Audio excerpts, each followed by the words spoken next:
اب آپ پوچھیں گے کہ پورا مسلمان بننے کا مطلب کیا ہے؟ آئیے میں آپ کو بتاؤں کہ سچا مسلمان کسے کہتے ہیں اور ایمان کے معنی کیا ہیں۔ آپ کو معلوم ہے کہ انسان ایک کلمہ پڑھ کر مسلمان بنتا ہے، اور وہ کلمہ بھی کچھ بہت زیادہ لمبا چوڑا نہیں ہے، صرف چند لفظ ہیں۔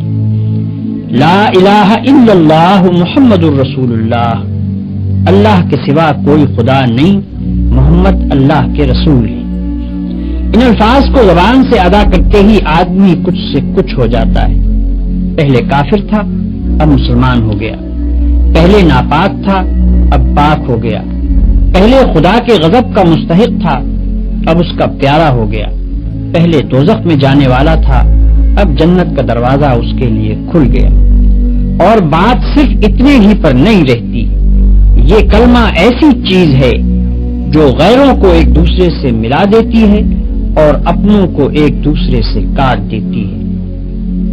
باپ اگر کلمہ پڑھنے والا ہے اور بیٹا اس سے انکار کرتا ہے تو گویا باپ باپ نہ رہا اور بیٹا بیٹا نہ رہا۔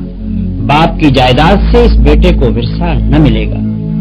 گویا اس کلمے کا زور اتنا ہے کہ خون اور رحم کے رشتے بھی اس کے مقابلے میں کچھ نہیں ہیں۔ اب ذرا اس بات پر غور کرو کہ یہ اتنا بڑا فرق جو آدمی اور آدمی میں ہو جاتا ہے، یہ آخر کیوں ہوتا ہے؟ کلمے میں ہے کیا؟ صرف چند حرف ہی تو ہیں، لام، الف، ہے، میم، واو، سین اور ایسے ہی دو چار حروف اور۔ ان حرفوں کو ملا کر اگر منہ سے نکال دیا تو کیا کوئی جادو ہو جاتا ہے کہ آدمی کی کایا پلٹ جائے؟ آدمی اور آدمی میں کیا بس اتنی سی بات سے زمین و آسمان کا فرق ہو سکتا ہے؟ میرے بھائیو، تم ذرا سمجھ سے کام لوگے تو تمہاری عقل خود کہہ دے گی کہ فقط منہ کھولنے اور زبان ہلا کر چند حرف بول دینے کی اتنی بڑی تاثیر نہیں ہو سکتی۔ بت پرست مشرک تو ضرور یہ کہہ سکتے ہیں کہ بس ایک منتر پڑھ دینے سے پہاڑ ہل جائے گا، زمین شق ہو جائے گی اور چشمے ابلنے لگیں گے، چاہے منتر کے معنی کی کسی کو خبر نہ ہو۔ مگر اسلام میں یہ بات نہیں ہے۔ یہاں اصل چیز معنی ہے۔ الفاظ کی تاثیر معنوں سے ہے۔ معنی اگر نہ ہو اور وہ دل میں نہ اترے اور ان کے زور سے تمہارے خیالات، تمہارے اخلاق اور تمہارے اعمال نہ بدلیں تو نرے الفاظ بول دینے سے کچھ بھی اثر نہ ہوگا۔ اس بات کو میں ایک موٹی سی مثال سے تمہیں سمجھاؤں۔ فرض کرو تمہیں سردی لگتی ہے، اگر تم زبان سے روئی لحاف پکارنا شروع کر دو تو سردی لگنی بند نہ ہوگی، چاہے تم رات بھر میں 1,00,000 تسبیحیں روئی لحاف کی پڑھ ڈالو۔ ہاں، اگر لحاف میں روئی بھروا کر اوڑھ لوگے تو سردی لگنی بند ہو جائے گی۔ فرض کرو کہ تمہیں پیاس لگ رہی ہے، اگر تم صبح سے شام تک پانی پانی پکارتے رہو تو پیاس نہ بجھے گی۔ ہاں، پانی کا ایک گھونٹ لے کر پی لوگے تو کلیجے کی ساری آگ فوراً ٹھنڈی ہو جائے گی۔ بس یہی حال کلمہ طیبہ کا بھی ہے۔ فقط 6-7 لفظ بول دینے سے اتنا بڑا فرق نہیں ہوتا کہ آدمی کافر سے مسلمان ہو جائے، ناپاک سے پاک ہو جائے، مردود سے محبوب بن جائے، دوستی سے جنتی بن جائے۔ یہ فرق صرف اس طرح ہوگا کہ پہلے ان الفاظ کا مطلب سمجھو اور وہ مطلب تمہارے دل میں اتر جائے۔ پھر تمہیں اچھی طرح یہ احساس ہو کہ تم اپنے خدا کے سامنے اور ساری دنیا کے سامنے کتنی بڑی بات کا اقرار کر رہے ہو، اور اس اقرار سے تمہارے اوپر کتنی بڑی ذمہ داری آ گئی ہے۔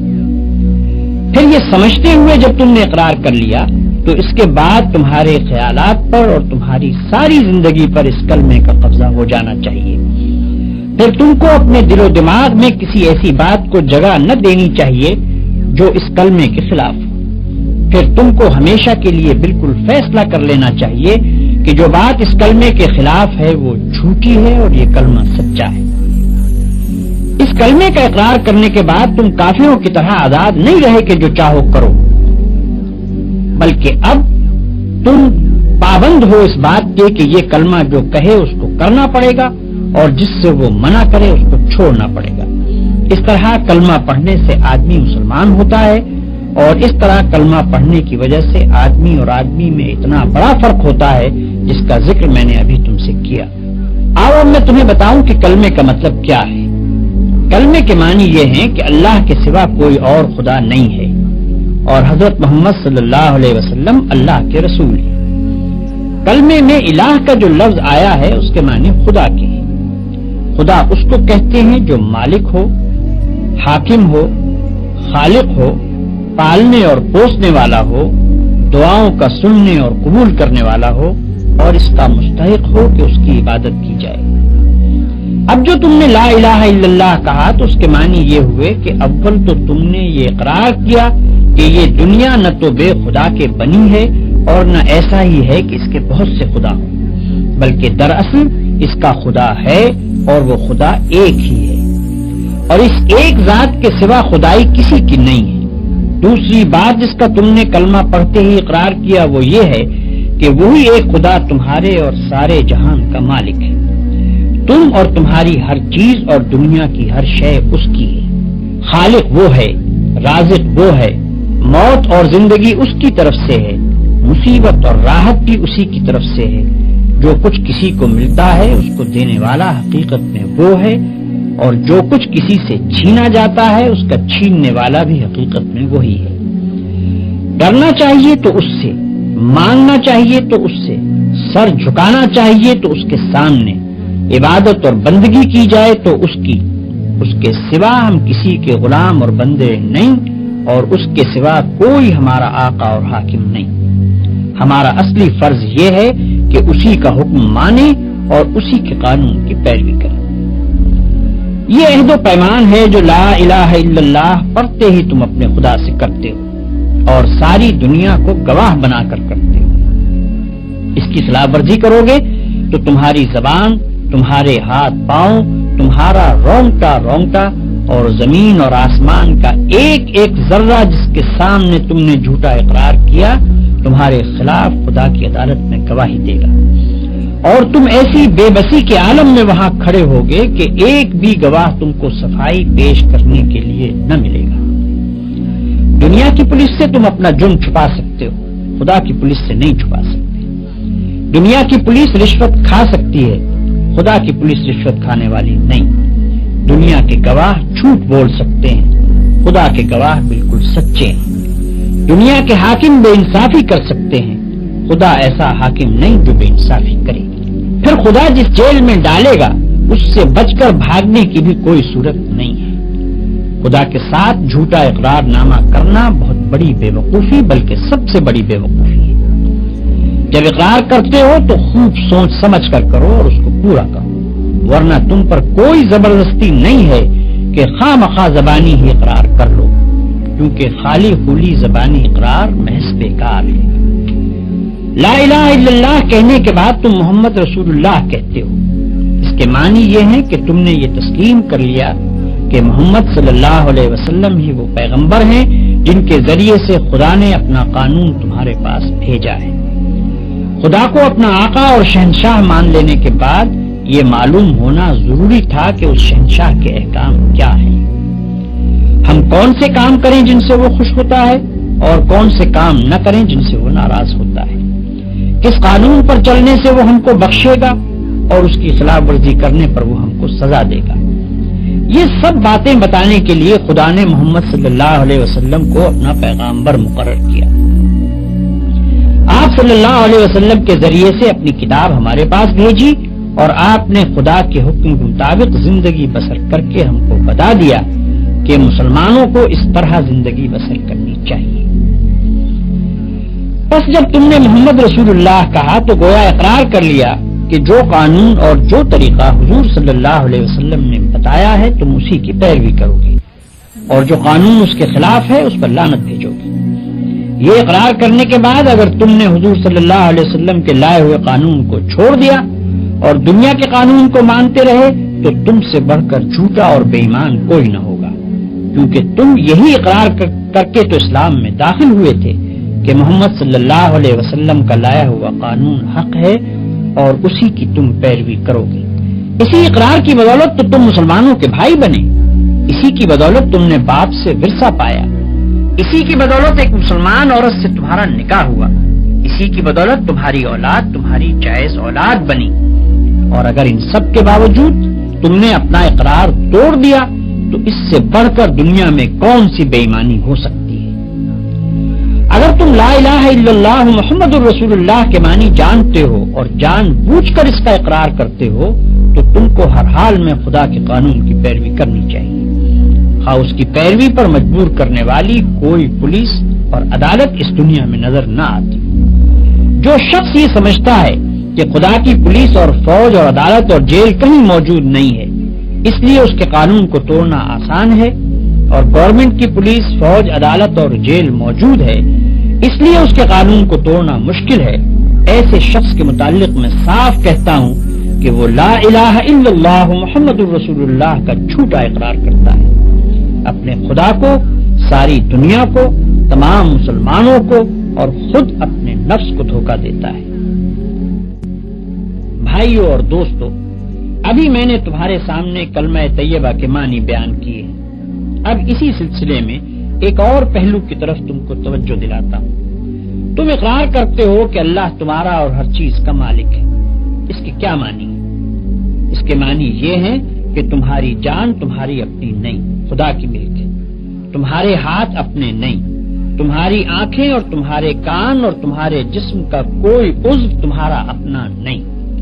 یہ زمینیں جن کو تم جوتتے ہو، یہ جانور جن سے تم خدمت لیتے ہو، یہ مال اسباب جن سے تم فائدہ اٹھاتے ہو، ان میں سے بھی کوئی چیز تمہاری نہیں۔ ہر چیز خدا کی ملک ہے اور خدا کی طرف سے عطیے کے طور پر تمہیں ملی ہے۔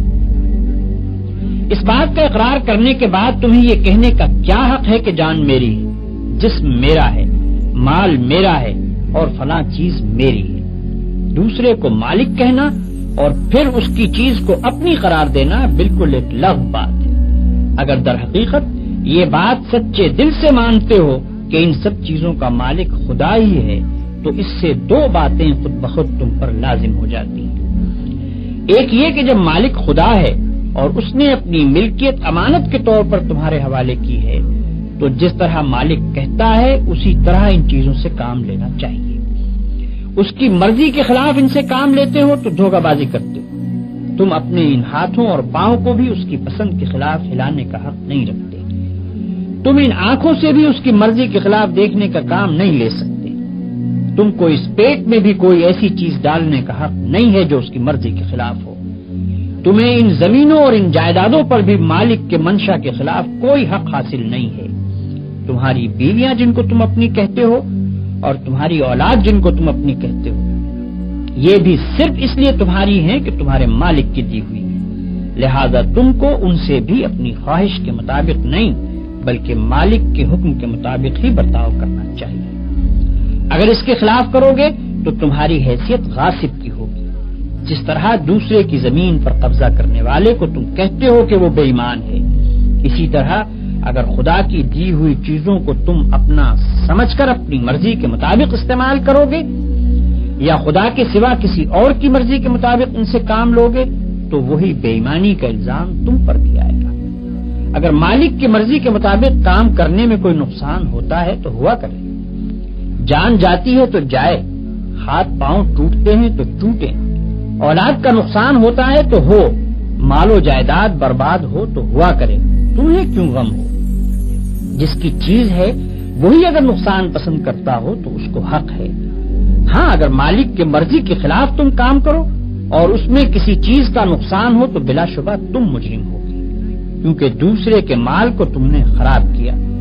تم خود اپنی جان کے مختار نہیں ہو۔ مالک کی مرضی کے مطابق جان دو گے تو مالک کا حق ادا کر دو گے، اس کے خلاف کام کرنے میں جان دو گے تو یہ بے ایمانی ہوگی۔ دوسری بات یہ ہے کہ مالک نے جو چیز تمہیں دی ہے اس کو اگر تم مالک ہی کے کام میں صرف کرتے ہو تو کسی پر احسان نہیں کرتے، نہ مالک پر احسان ہے نہ کسی اور پر۔